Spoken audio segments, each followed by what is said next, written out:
Radio Prairie, le podcast qui vous parle d'herbe. Et bienvenue dans Radio Prairie, la seule radio qui vous parle d'herbe, de prairie et de pâturage. Nous vous proposons chaque semaine et tout au long de la saison de pâturage de passer un coup de fil à Luc Delaby et probablement quelques invités pour lui soumettre nos questions, nos réflexions sur le pâturage. Luc est ingénieur de recherche à l'INRAE de Saint-Gilles près de Rennes et à la ferme expérimentale du Pin. Il travaille depuis de nombreuses années sur le pâturage et accompagne le groupe Herbe Franche-Comté depuis 15 ans. Allez, on chausse les bottes, les oreillettes et on appelle Luc en continuant à entretenir les clôtures, à mesurer de l'herbe ou mener de l'eau parce que c'est ça aussi l'avantage du podcast. Cette semaine, on poursuit l'échange autour de l'anticipation de l'évolution du stock d'herbe.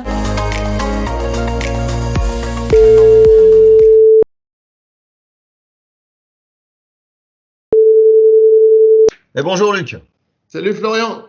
Bon, la semaine dernière, on s'est quitté sur le fait de parler du stock disponible. Donc, on voulait poursuivre quand même la discussion sur ce stock disponible. Et en fait, ce stock-là, il évolue tout le temps finalement. Mais oui, exactement. C'est une quantité d'herbe disponible qui change en permanence. Il faut sentir un peu comment va être la croissance. Et puis, ça va dépendre de la demande aussi. T'en as parlé. On reviendra sur ces notions effectivement d'herbe ingérée. Mais ça va dépendre de la demande qu'on met sur les vaches parce que Voilà. ces nombres de jours d'avance, on va pouvoir les faire varier aussi Voilà. avec ce qu'on leur met à l'auge Voilà. aussi pour pouvoir les rallonger. Il y a des outils comme ça qui permettent de faire des simulations sur je remets 4-5 kilos de matière sèche de foin ou d'ensilage à l'auge pour calmer un petit peu la demande de mes vaches et ça me rallonge un petit peu mon nombre de jours d'avance, quoi. Exactement. Alors, ce qu'il faut bien voir, c'est que la notion de jour d'avance, elle a une définition. Hein. C'est pendant combien de temps je peux encore nourrir mes vaches si la croissance venait à s'arrêter et si je ne les nourris qu'avec de l'herbe. Mhm. Ça donne c'est une traduction en nombre de rations pleine herbe C'est ça, plein dont herbe. on dispose. Ensuite, il y a la notion de jours de pâturage disponibles. Et c'est ce que Voilà. tu viens d'évoquer, c'est que C'est ça. effectivement, pour gagner des jours de pâturage disponibles, eh bien, on va pouvoir, si on manque de stock d'herbe disponible, apporter des fourrages complémentaires et, comme tu le dis très bien, freiner la demande du troupeau pour gagner des jours. Mais ce n'est pas des jours 100% herbe dans ce cas-là. Et c'est bien cette notion-là qui est importante. C'est pendant combien de temps je peux encore me nourrir mes vaches au pâturage. Et c'est paradoxal, je disais au début de propos, parce qu'on parle de stock alors qu'on est dans une gestion de flux. Et c'est la raison pour laquelle, dans le cadre de l'agrotransfert avec la région Bretagne, dans les années 2000-2005, on avait développé un petit outil de calcul qui s'appelle Herbe Avenir, et qui en fait avait comme seule ambition de faire vivre ce stock d'herbe disponible, d'anticiper son devenir. Donc, on faisait un point initial tel que je viens de l'expliquer, en mesurant l'ensemble des hauteurs dans les parcelles que l'on traduisait en stock d'herbe disponible par vache, le fameux 150-200 kg de matière sèche par vache disponible. Et ensuite, on projetait vers le futur ce stock en disant, voilà, je pense que la croissance de l'herbe dans les semaines à venir sera de temps. Et on faisait appel à ce moment-là au fameux référentiel de croissance de l'herbe que l'on a évoqué la semaine dernière, notamment celui du groupe Herbe Franche-Comté développé depuis maintenant une quinzaine d'années. Et donc, en fonction de ce référentiel, on projetait ce stock d'herbe disponible en disant, dans les jours à venir, dans les semaines à venir, je table sur une croissance d'autant, ce qui va enrichir mon stock. Et à l'inverse, je pense que mes vaches vont être avec tel niveau d'ingestion pendant tant de temps, et on y intégrait là l'apport ou pas de fourrage complémentaire, pour voir comment, dans 30 jours, et on n'avait pas la prétention d'aller plus loin que 30 jours, comment dans 30 jours ce stock allait évoluer. Allait-il aller à la hausse? Allait-il aller à la baisse ou rester stable? S'il restait stable, eh bien c'est la preuve parfaite que la demande était égale à l'offre pendant les 30 jours simulés, et donc on était parfaitement à l'équilibre. Si ce stock d'herbe disponible va à la hausse, eh bien ça peut devenir inquiétant et il faut réfléchir à la mise en place de fauches. À l'inverse, si ce stock d'herbe disponible venait à diminuer au cours des 30 jours futurs, ça veut dire que quelque part, on consomme plus que ce que l'on produit.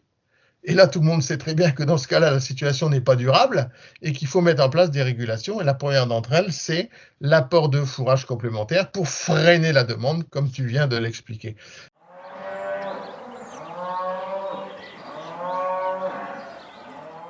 Donc, ça, c'est très important. Il faut bien voir que le stock d'herbe disponible en soi, c'est une information nécessaire, mais pas suffisante. Okay. Il faut le faire vivre. C'est ça. Et tu as parlé de jours d'avance et de jours de pâturage disponibles.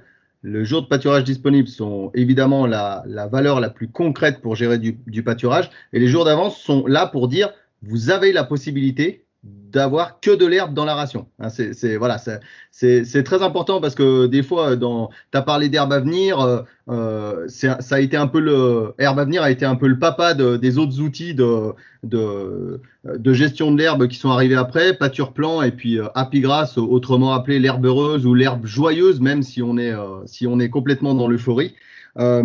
Mais tous ces outils-là permettent de gérer des jours d'avance et on met ces deux données-là, encore une fois, pour que les JA soient là pour dire, vous pouvez, vu le nombre de jours d'avance que vous avez, vous pouvez avoir une alimentation 100% herbe pâturée.